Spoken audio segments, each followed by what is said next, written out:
अडानी का जमीन पर आ जाओ, एयरपोर्ट अडानी का समुद्र में चले जाओ, सीपोर्ट अडानी का पाताल में चले जाओ, कोयला अडानी का, गैस अडानी का, सड़क अडानी। भाई कौन? अडानी। छोटा भाई कौन? अडानी। मझला भाई कौन? अडानी। चाचा का लड़का कौन? अडानी। चाची की लड़की कौन? अडानी। लेकिन चुनाव के मौके पर जब अमित शाह जी आते हैं तो कहते हैं कानून व्यवस्था बाबा जी ने इतनी अच्छी कर दी कि 16 साल की लड़की गहना लाद कर सड़क पर स्कूटी से घूम सकती है। शाह जी, यहाँ की महिलाओं और बेटियों की बात तो छोड़ो, अगर तुम भी गहना लाद के रात में 12 बजे निकल जाओगे तो क्या होगा तुम्हारे साथ पता नहीं चलेगा। कहते हैं प्रधानमंत्री जी कि भाइयों और बहनों, अगर गांव-गांव में कब्रिस्तान है तो शमशान होना चाहिए कि नहीं होना चाहिए? अभिवादन स्वीकार करें। आप देख रहे हैं जनदर्शन न्यूज। आम आदमी पार्टी सांसद संजय सिंह वाराणसी के चंदौली पहुंचे, जहां उन्होंने एक सभा के दौरान मोदी सरकार पर जमकर हमला बोला। उन्होंने कहा कि पहले सरकारों का नारा था हम दो हमारे दो, लेकिन मोदी सरकार का नारा है हम एक हमारे एक। मोदी सरकार वंशवाद परिवारवाद की बात करती है, लेकिन यहाँ पर तो सरकार ने खुद ही एक आदमी के सहारे पूरा हिंदुस्तान छोड़ दिया है। जहाँ नज़र दौड़ाइए हर जगह अडानी ही अडानी नज़र आते हैं। संजय सिंह यहीं नहीं रुके, उन्होंने उत्तर प्रदेश की लॉ एंड ऑर्डर व्यवस्था पर भी सवाल खड़े किए। उन्होंने कहा कि जब चुनाव होता है तो अमित शाह ने कहते हैं कि उत्तर प्रदेश में माताएं बहनें रात को 12 बजे भी सुरक्षित निकल सकती हैं। संजय सिंह ने कहा कि अमित शाह भी एक बार रात को 12 बजे निकल कर देखें, उन्हें अंदाज़ा लग जाएगा कि उनके साथ क्या होता है। मोदी जी परिवारवाद के खिलाफ बोलते हैं। परिवारवाद अच्छी चीज नहीं है, लेकिन नरेंद्र मोदी का पहले परिवार नियोजन का नारा था हम दो हमारे दो।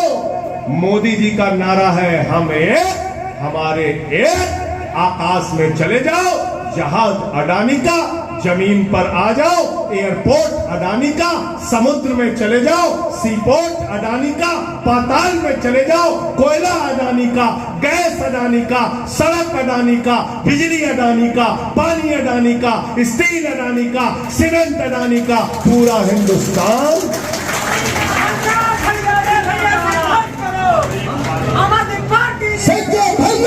तो मोदी जी का क्या नारा है? मोदी जी का नारा क्या है? हम एक हमारे एक। भाई कौन? अडानी। छोटा भाई कौन? अडानी। मझला भाई कौन? अडानी।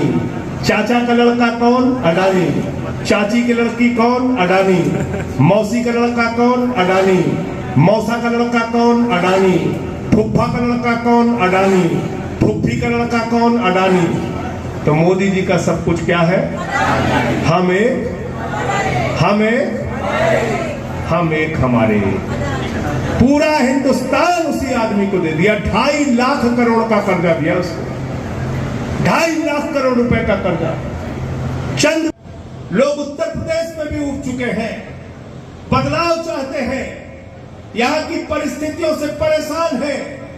आज उत्तर प्रदेश में शिक्षा की बात नहीं होती, पानी बिजली की बात नहीं होती। 10-10 घंटे शहरों में बिजली की कटौती हो रही है।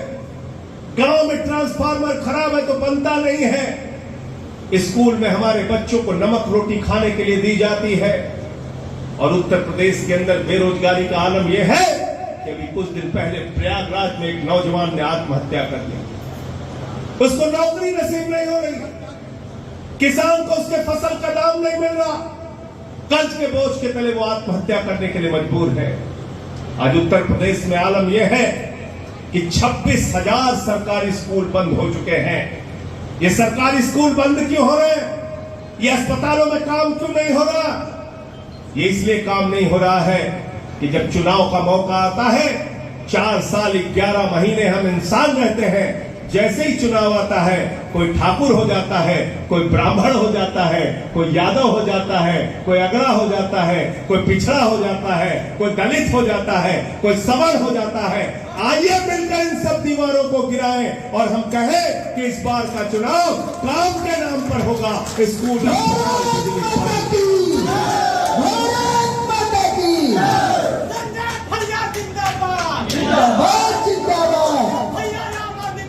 हमने नगर पालिका के चुनाव में भी कोई जाति धर्म की राजनीति नहीं की।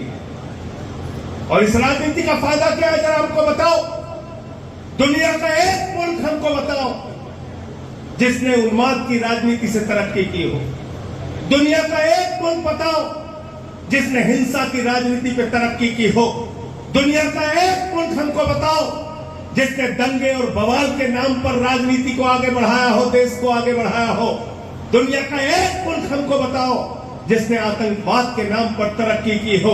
अगर याद करना है तो जर्मनी को याद कर लेना।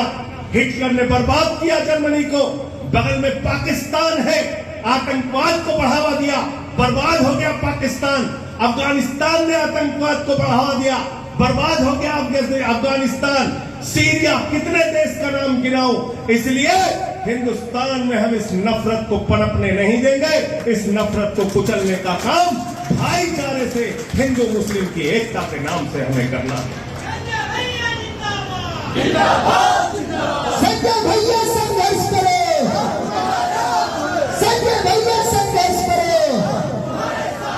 समाज में गैर बराबरी को हमें निपटाना है, गैर बराबरी को खत्म करना है। ये गैर बराबरी का, ये छुआछूत का, ये भेदभाव का समाज कब तक रहेगा? कब तक जन्म के नाम पर, जन्म के आधार पर किसी बच्चे से भेद किया जाएगा? मैं कुछ दिनों पहले इसी जौनपुर का एक वीडियो देख रहा था। एक छोटी सी मासूम बच्ची, वो कहती है, अनुसूचित जाति की बच्ची, वो कहती है स्कूल में आती हूं तो लोग हमको गालियां देते हैं। आज ये हो रहा आजादी के 75 साल के बाद। अभी कल परसों की बात है, एक वीडियो हमने देखा यही सोनभद्र का।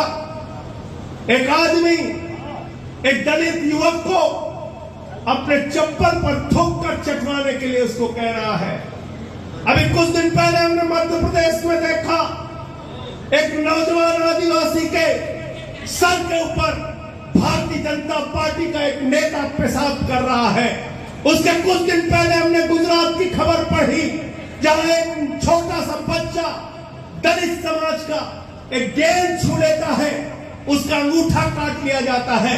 कुछ दिन पहले हमने खबर पढ़ी, बुलंदशहर के अंदर एक सीआरपीएफ का नौजवान अपनी शादी में घोड़े पर चढ़ने के लिए पुलिस का प्रोटेक्शन मांगता है।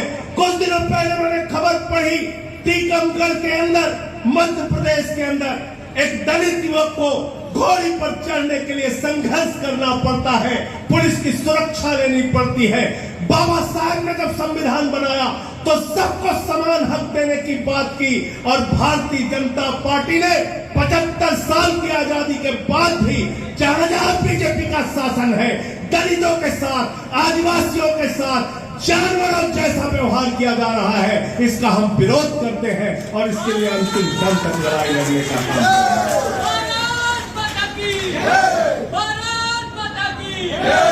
तुम यूसीसी की बात कर रहे हो, कहते हो देश में समान नागरिक कानून होना चाहिए। अरे समान नागरिक कानून की बात तब करना मोदी जी जब गुजरात में बच्चे का अंगूठा काटना बंद हो जाए। समान नागरिक कानून की बात तब करना शिवराज सिंह जब तुम्हारे प्रदेश में शमशान में दलित को अपना अंतिम संस्कार करने की इजाजत दी जाए और एक नौजवान को घोड़ी पर चढ़ने की इजाजत दी जाए। भाजपा ने तब समान नागरिक कानून की बात करना जब एक आदिवासी युवक पर पेशाब करने की हिम्मत कोई न करे और उसका मन, उसका हृदय कांप जाए जब वो ऐसा सोचे। समान नागरिक कानून की बात तब करना जब सोनभद्र में शर्मनाक घटना, जानवरों की तरह एक इंसान, उसके साथ व्यवहार किया जा रहा है, चप्पल पे थूक के चटवाया जा रहा है। ये सब घटनाएं जिस दिन बंद हो जाए तब समान नागरिक कानून की बात करना। ये समान नागरिक कानून हिंदुस्तान के आदिवासियों का हक छीनने की कोशिश है। ये समान नागरिक कानून हिंदुस्तान के सिखों का हक छीनने की कोशिश है। ये समान नागरिक कानून के नाम पर नॉर्थ ईस्ट स्टेट के 371 के तहत मिले हुए अधिकारों को छीनने की कोशिश है। अगर वास्तव में इस देश के अंदर समान नागरिक कानून बनाना चाहते हो मोदी जी, तो 9 साल तक तुम्हारी सरकार भांग खा के क्यों सो रही थी, इसका जवाब दो। क्यों नहीं याद आया समान नागरिकता का कानून तुम्हें 9 साल तक? और क्यों नहीं तुमने बातचीत की सभी समुदायों से, सभी धर्म के लोगों से, सभी जाति के लोगों से? तुमको इन कामों से मतलब नहीं है। भारतीय जनता पार्टी को शिक्षा से मतलब नहीं, भारतीय जनता पार्टी को बिजली से मतलब नहीं, भारतीय जनता पार्टी को पानी से मतलब नहीं, भारतीय जनता पार्टी को रोजगार से मतलब नहीं, भारतीय जनता पार्टी को किसान के फसल के दाम से मतलब नहीं, भारतीय जनता पार्टी को काला धन लाने से मतलब नहीं, भारतीय जनता पार्टी को आपकी जिंदगी में खुशहाली लाने से मतलब नहीं। भारतीय जनता पार्टी को एक ही चीज से मतलब है साथियों, झगड़ा, झगड़ा और झगड़ा। हिंदू का मुसलमान से झगड़ा कराओ, हिंदू का सिख से झगड़ा कराओ, हिंदू का ईसाई से झगड़ा कराओ, हिंदू का हिंदू से झगड़ा कराओ, जात का गैर जात से झगड़ा कराओ, मराठा का गैर मराठा से झगड़ा कराओ, और पुलिस का किसान का झगड़ा कराओ, पहलवान का जवान का झगड़ा कराओ। पूरे देश में झगड़ा कराने वाली पार्टी का नाम है भारतीय झगड़ा पार्टी। ये भारतीय जनता पार्टी नहीं।